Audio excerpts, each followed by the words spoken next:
And of course, their brains don't develop until they're in their mid-20s. So there's no way they could comprehend the complexities of adult relationships. Right. Right. And so we have to remind them consistently that this is not your fault, that this is adult stuff between your parents, and we're going to work it out. And if the parents can create a sense of security that we're still your parents, that there's a change in the form of our family, another chapter in our family, but we're still a family and always will be. And you're not losing your mother or your father. You're not, neither your mother or father are ever going to divorce you. And we love you forever and ever. And that we're going to work it out. If you give them that sense of security, it helps them get through the bumps ahead and the insecurities ahead, because the most important thing is still there, the fact that their parents are there loving them and guiding them. Hi, I'm Rachel Green, Brooklyn-based divorce mediator and collaborative attorney, and this is my podcast, Keep the Kids in Mind.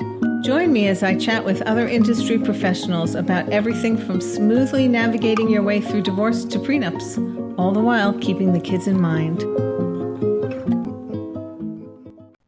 Hi, everyone, and welcome to Keep the Kids in Mind. I'm very pleased that my guest today is Rosalind Sedacca of Child-Centered Divorce. Rosalind, welcome. Thank you. It's a pleasure to be with you today. Child-centered divorce sounds like you're really keeping the kids in mind. I love the title of your show because you're absolutely right. Can you tell me and our listeners a bit about how you came to be doing the work that you're doing? Yes, it was certainly unexpected. I was married for close to 20 years myself, and my son was 11 years old when I finally realized that I had to have a divorce, and I had been putting it off for years and years, feeling guilty and worried about messing him up if we did divorce.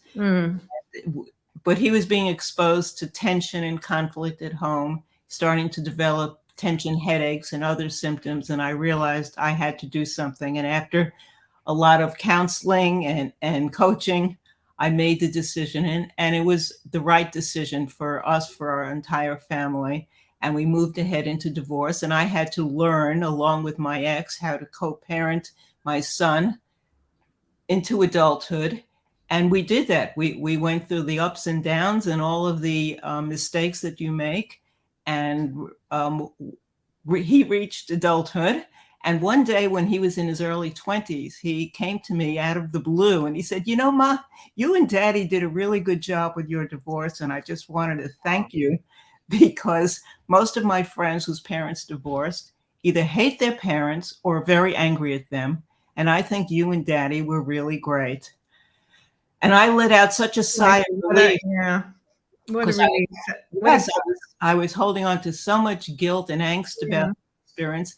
And that became a catalyst for me, that moment. I realized that I had learned so much over the years about what to do, what not to do, and how to avoid mistakes, and how to create an outcome where your child actually thanks you for the way you handled the divorce. And at that point, I founded the Child-Centered Divorce Network, became a divorce and co-parenting coach. And because my background was also in writing, I wrote several ebooks and e-courses and programs to help people before, during, and long, long after divorce, if they're parents. And that's my passion. Right. I mean, what a resource. I see families, many families that choose mediation are doing it because they want to shield their children from the conflict. They usually can recognize that children, still need two parents who love them, and they're not trying to take their mom away from the kids or their dad away from the kids. They really earnestly are trying to find their way through so their kids are going to be okay. And there is so much guilt about it. And it's sad. I mean, nobody, most of the divorces that I see are, there is some sadness because this isn't where people thought it was going to go. Exactly. And it's like, a sharp turn in your life, but your kids can get through it. They'll be changed, but they will be okay. That's right. If you can do it the right way.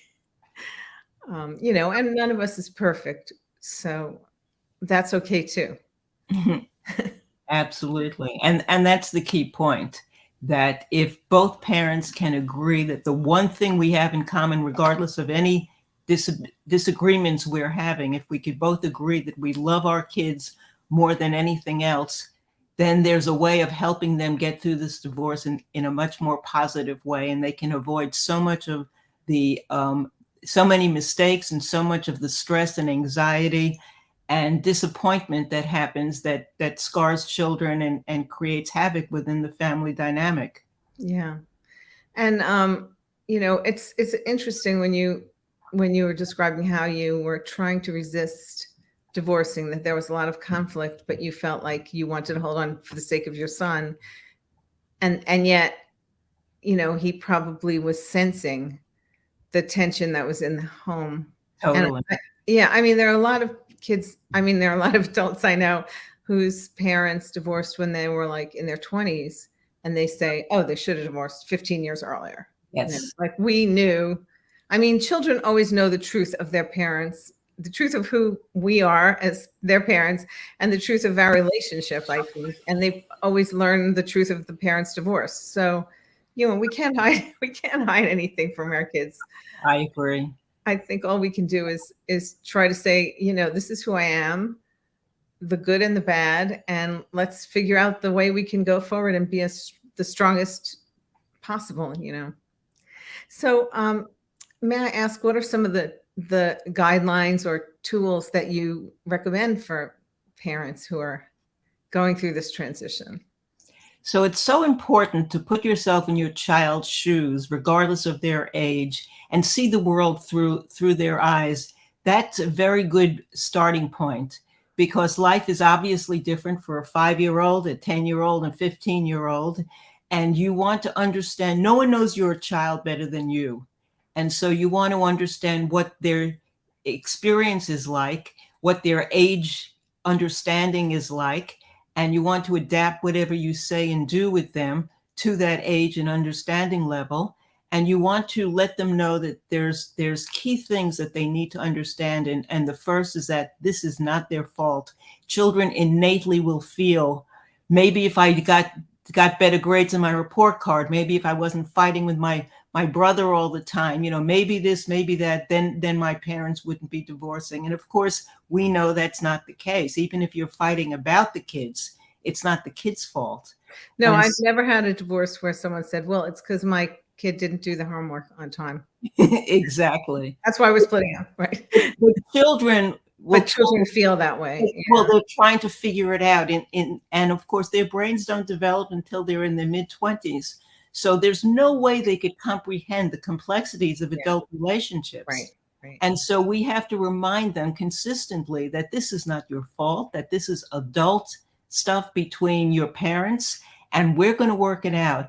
And if the parents can create a sense of security that we're still your parents, that there's a change in the form of our family, another chapter in our family, but we're still a family and always will be.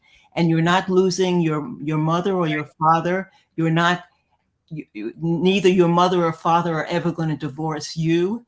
And we're going to love you forever and ever.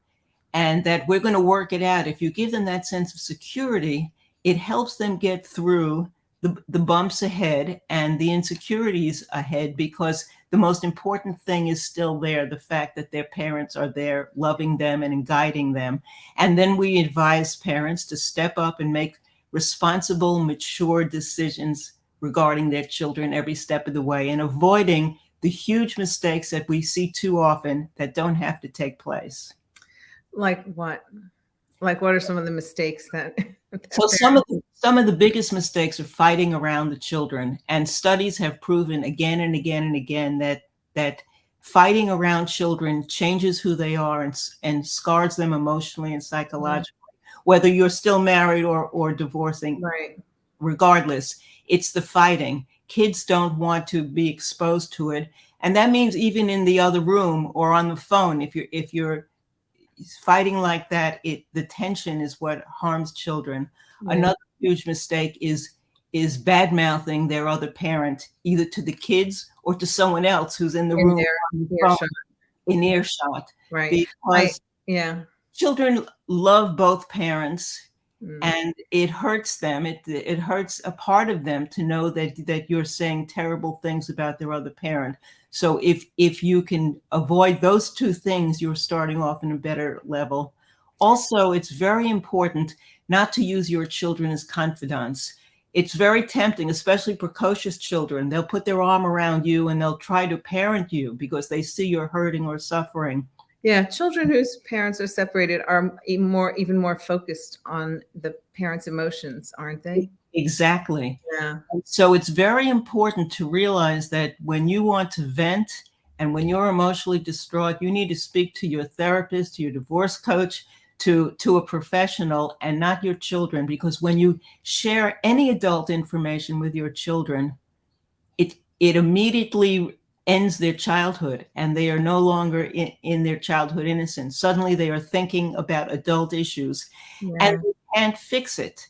So Right. you're putting them in a level where they lost their childhood innocence, and now they're trying to fix something that can't be fixed or repaired. If kids could fix it, life would be a lot different. But there's no way. We have enough trouble trying to fix it, and we can't. And Right. so it's unfair to them, and the loss of childhood innocence is robbing them of their childhood. They deserve to have the childhood that every child can have, and not suddenly become our confidant, our therapist, or our friend.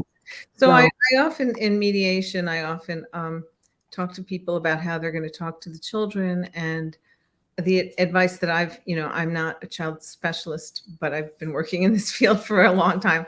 And what I've learned from professionals such as yourself is that it's ideal if the parents can talk to the children together, and if they have like their logistics worked out in advance, like you're going to see, this parent Monday and Tuesday, and they're moving out to this apartment that's 4 blocks away. Let's go see it. If you have everything like concretized. Um, but are there ways to repair things if parents make mistakes? well, that's a very important question, and the answer is yes. There's never a time when you can't apologize to your child and say, hey, I shouldn't have said that. I shouldn't have done that. I reacted too quickly, and I'm sorry about that. And we're going to do things differently. It teaches our children that people make mistakes, that it's okay to make a mistake if you own it and apologize. And so you're being a wonderful role model for your children. But you said something that I don't always think has to happen. Oh, There's important things about that conversation with the children, but having the logistics is not top priority.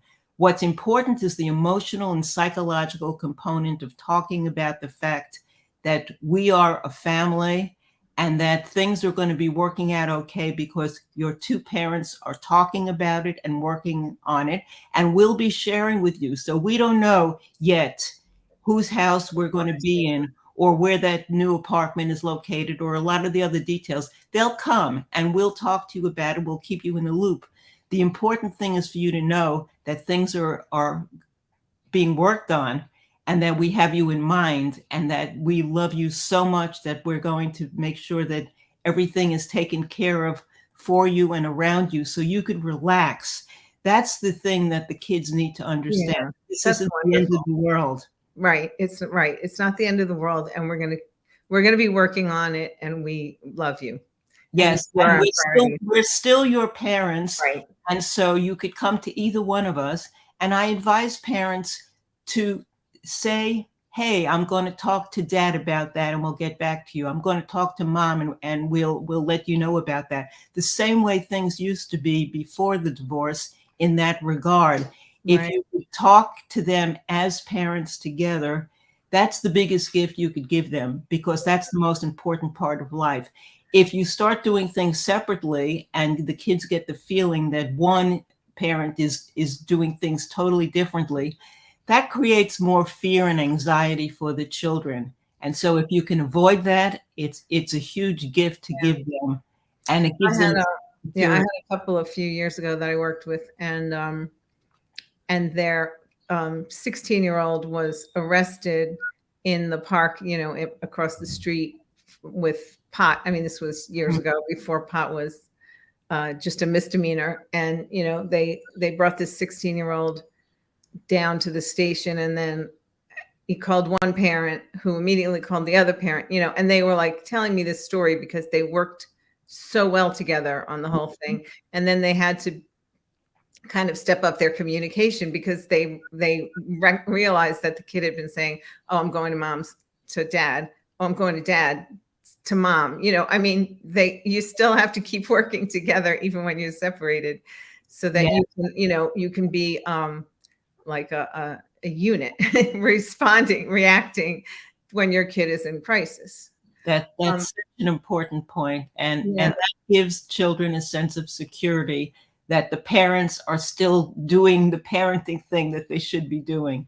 Right. Even though they push back, especially when they're teenagers, and they yell at you and say, "I hate you, you're ruining my life." But, they'll thank you for it when they're in their 20s and they come to you and say, "You did a good job." So you're saying so many things. I'm just thinking about like different families that I've worked with, like everything you're saying. It's so rich, the work that you're doing. So like, how would you talk differently to a 5-year-old or a 15-year-old? Like, I mean, would you still advise parents to start by saying, none of this was your fault? Yeah. The younger kids, of course, aren't even going to understand the concept of divorce. So you don't have to, you want to talk in age appropriate language, and your right. And you were talking about like the world through their eyes. Right. Yeah. So you may not be using the divorce word at all with younger kids. When older kids know it, they may be bringing it up even before you mention it. They may be picking up on things. Kids will pick up on the energy in the home. Infants will pick up on the energy of the home. So regardless of their age, they will pick up on something about what's going on. And really? the more you can be calm at home and keep the energy as positive as possible, that's what they're picking up on. And they'll pick up on your energy. So if you're feeling all scattered and upset, no matter what you say, things are fine. Kids will pick up the fact that it's not. Things are fine, Harold. Don't worry. Things are fine. Exactly. So it's really staying centered and calm, and reaching out to support system of professionals who can help you understand that you're not the first divorce in the universe, nor the last. And there's a lot that we've all learned to help you through it, so you don't have to make mistakes on your own. You can avoid so many of the mistakes we read about in the headlines and we hear about, because there are better ways of approaching all of it. And I love the fact that mediation is a viable alternative for so many families. I always encourage families to go into mediation as a first option, because it just makes so much sense. We want to avoid the courts. We want to avoid litigation. We want to avoid letting some judge who's looking at your files for 10 minutes or 5 minutes to be making decisions about your life, when it's so much smarter for the two parents to say, no one knows our family the way we do and our kids the way we do. We know that Johnny is different from Susan, and we have to adapt things accordingly. So nothing will compensate for the fact that the parents are talking to someone like you, or someone who is focused on creating a child-centered divorce, moving ahead in as positive a way as possible, and remembering that it's not the divorce. The divorce may end on paper, but co-parenting goes on the rest of your life. And that's what I try to encourage clients to understand, that you're setting the stage now to move on into co-parenting your kids, and it's a lifelong experience. So why not start on the best possible terms, learn together how to do things in the best way, and then have an experience where your children will thank you when they're grown adults, as opposed to embarrassing your kids because they can't be in the same room with the parents for a graduation or a wedding or happy occasions in life. You want to be setting the stage for giving your kids the gift of not having to parent you and take care of you. So how can you help your kids to not feel overly responsible for you? I mean, I had a high school intern working with me this summer, and I mean this spring, and um, and her parents divorced, and that's why she was interested in working with me. But it sounds like her mother completely used her as a confidant, Yes. and her parents had this one intractable um, conflict over something that they had bought on a trip to Scotland. And I said, it was a hand carved wooden spoon. And I said to her, couldn't they just get another spoon? And she said, but that wouldn't have been the spoon that Mm. they got in that trip to Scotland. Yeah. And I thought, like, ah, like, And there she is, an innocent child, having to yeah. negotiate between two adult parents. And she was It, so aware of this conflict between them.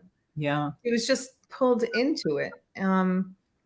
What I mean, what can parents undo that once the damage is done? So, Or so there's a lot of questions that I ask my clients, and I love to work with both parents together when I can. Sure, I'll work with one or the other, but very often I'll say, can I speak to both of you together? Because I'm not siding with moms or dads. I'm here to protect your innocent children.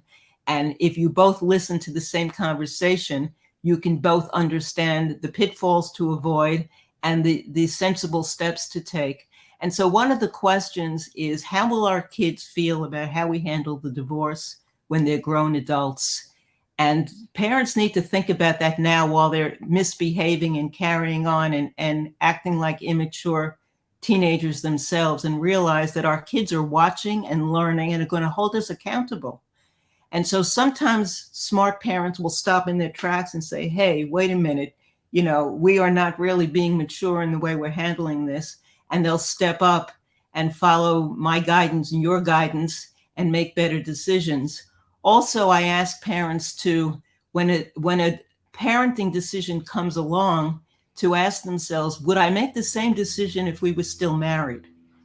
Or am I changing the decision because I want to get back at dad? I want to hurt mom, because we all know how we can hurt one another when we're dealing with exes. yes, So if your parenting is pure and you're saying, yes, of course, I would say yes or no about this, as a parent, whether we were married still or not, that's one thing. But if you would have said yes, and now you're saying no because you're trying to hurt the other parent, then you're totally off kilter. And so there are ways of stopping yourself before you make decisions and think about it more mindfully and make better decisions. And remember, do I love my children more than I may hate or dislike my ex? oh boy, If you love your children more, then yeah, you're going to make the decisions that are in their real best interest. And again, if you talk, your kids, you and your ex know your children better than anyone else. If more of those decisions are made between you two, they're going to be cleaner and more benign decisions. They're going to be better decisions, more heartfelt decisions for the kids that you love. You supposedly say you love the kids, then make decisions in their best interest. And reach out to a mediator, to a therapist, to a coach. If you have a snarl, if there's a decision, if there's something came along that you can't fix, it can be mediated. It can be yeah, worked on in a right. way that's going to let you move ahead, because there's going to be dozens and dozens of little snarls and challenges ahead. And so I remind parents, you want to be as cooperative as possible and do each other favors as much as possible, because your ex is going to need a favor from you and you are going to need it from them. You can't go through decades of co-parenting Right. without Never needing a favor. so, Yeah. so there are ways of learning communication skills so you could talk to each other more civilly. There are tools out there so that if you don't talk well to one another, especially in the early years, then you can have everything in writing so that it's there. There's a new tool that just came out called Co-Parent Hub, in which anytime you need to be contacted by a school or a medical or some important element, both parents get called on a special phone number together and hear the same conversation so that they're both in the loop. Oh, And that's that, great. yes, that helps parents co-parent together because neither one has to be the one explaining what happened. You're hearing it directly from the doctor's office or the principal's office or wherever it's coming from. And So you don't feel like angry that this major thing happened and you only heard about it after it's the not distorted and misinterpreted. right. So there are many, many resources all Yeah. available today to help you co-parent effectively, maturely, and responsibly so that your kids will thank you as opposed to being angry at the way you distorted things. I guess a lot more tools now than there used to be online. Yeah. Thankfully there are, yes. Yeah. So what would you advise? I mean, maybe therapy is the obvious answer to this question, but what would you advise, when like probably the most painful circumstances that I see are when someone is leaves the marriage because they met someone else.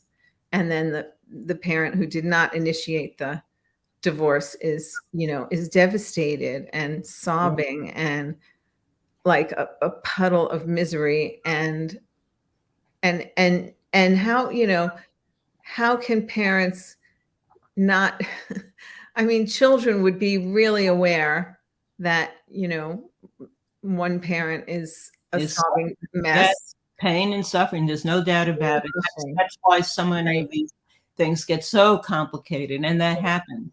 So, and I had a couple who were in that circumstance, and dad was so angry at the fact that mom had an affair, he wanted to tell the kids. And Yes, it's early on, and I've heard that. Yeah, and they say, I'm not going to lie to my child. right. I don't want My them to 8-year-old. be divorced because of me. This is all because of mom. And the 8-year-old does not want to hear it. And not only doesn't want to hear it, but what value, what good will there be for your 8-year-old or your 12-year-old or even your 15-year-old to know about this? Because it's going to be in their head. They can never unhear it. Never. They can't comprehend it because it's hard enough for adults to comprehend the complexities of addictions and affairs and all of these complex things that happen to adults.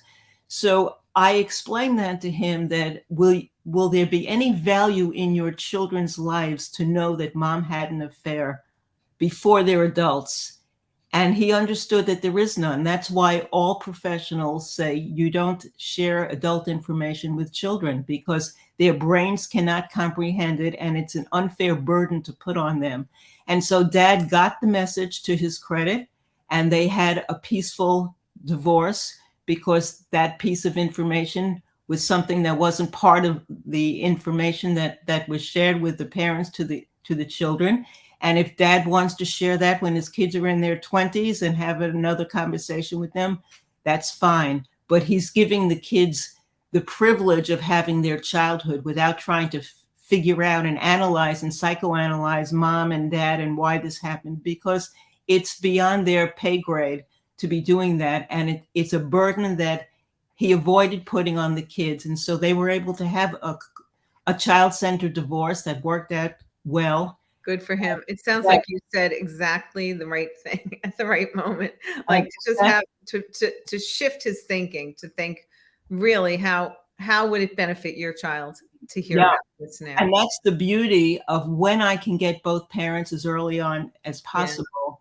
It just makes things easier because you could avoid the bumps. If I'm talking to them after all these bumps, it's harder. But again, what we talked about early on is the fact that we can apologize to our kids and we could say, I said something I shouldn't have said. I confided something I shouldn't have. I made a decision that I wasn't thinking clearly about, and I apologize. Please forgive me because that's not what I want to do. And moving forward, we're doing things differently. So it's never too late to undo differences and changes that you should have made differently. It's never too late to do that. And that's the good news. Yeah. So we move ahead and anything can be healed more if both of you are willing to heal it for the sake of the well-being of the entire family. Right. And, and if you do love your children. more than That you have is, your ex. which really, most people do. Hopefully, yes. It makes all the difference in the world. And that's why this work is so rewarding for me, because in a lot of cases, not every case, because some people are going to charge ahead despite the advice I give them. But in many, many cases, we're able to avoid so many snarls along the way, so many pitfalls, and they can have a child-centered divorce, and the kids can grow up more peacefully, and have to deal with all the challenges that growing up involves, regardless of divorce. Right, right. So, what are some of the strategies for effective co-parenting that shields the children from the, you mentioned this parent hub thing, which sounds like a great tool for, Yeah, when there's emergencies or, yeah. exactly. Well, one of the things that I remind my clients is to catch your ex doing something right. If every Well, conversation that's you interesting. have is bitching about this and that, and we all are justified in having issues and problems about mistakes our exes made. It's not surprising. But if you can catch them doing something right and just say, hey, thanks for picking up Johnny an hour earlier on Thursday. You really saved me so much aggravation. I owe you one.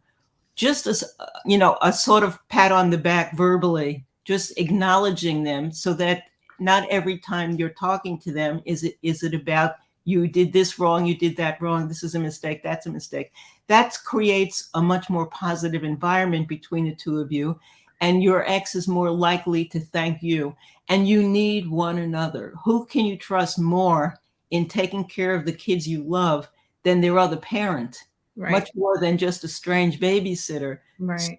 So I create, love that. Catch them doing something right. yes, and learn communication skills. There are better ways of saying things. Mm, So if you start the conversation with "you always" and yeah, point the finger, you're putting that person on the defensive no matter what happens afterwards. But if you use the I language, I'm feeling concerned that Johnny isn't doing this. And so the conversation is about your feelings and not about pointing the finger. Can we talk about that? What do you think about this? And starting the conversation in a way when you're not putting your partner on the defensive, that always helps ease the way. hmm And also being willing to say, what do you think about? And opening the door to a dialogue rather than you're just saying, this is what I want to do, A, B, C, D. So mm, there are ways of fair fighting also, so that you're listening and you're repeating back what you heard your ex say. Very often we're so agitated, we listen and we're not hearing because we're thinking about what we're going to say next. And when you paraphrase back, so you said, so what's upsetting you is la da da da da da da. And very often they'll say, no, that's not what's upsetting me. What's upsetting me is this. We misheard it very often. So how are right. we going to have a conversation if we're both understanding it differently? That So happens all the time in mediation. That's yes, like the main tool of mediation is that, is that reflecting back what they said and checking in with them. Is that really what you meant? And then, and then they're ready when they feel heard, they're ready to listen to the exactly. other person. That's such an important point. People all want to feel heard and acknowledged. So any little thing you can do to let your partner know that they're being heard and acknowledged goes a long way to just easing the tension and opening the door to continued dialogue. And we need that. We can't go be parents Parents, without having good communication skills. So divorce is an excellent opportunity to say, how can I learn more? How can I be more mindful in the way I'm having my conversations? But it's occurring to me that that's true of children too. Like Yeah. at all ages, they need to be heard. And that's how these conversations can start too, by, how are you feeling? Yes. And you said something so important that I always talk to clients about, and that is getting down an eye level, looking at your child and listening to what they're saying. How are they feeling about things? They will give you information that you may not be picking up until much later on, when it's much more complex and difficult. and don't make them feel wrong for venting, and they're not happy about the divorce. They're not happy about some of the plans that you've made. And you need to acknowledge that and say, I hear you. I understand why you're not happy. I wish I could change this. Maybe we could do something about that, and see if you could find a way to mediate, to come up with some positive win-wins on all accounts, and let them understand that life is complex. We don't always get everything the way we want it, but we can work towards making things a little better. Let's talk about it and give them the opportunity to understand that conversation and dialogue are very important. But what they say matters. They're not being discounted. And that's a huge, huge step forward.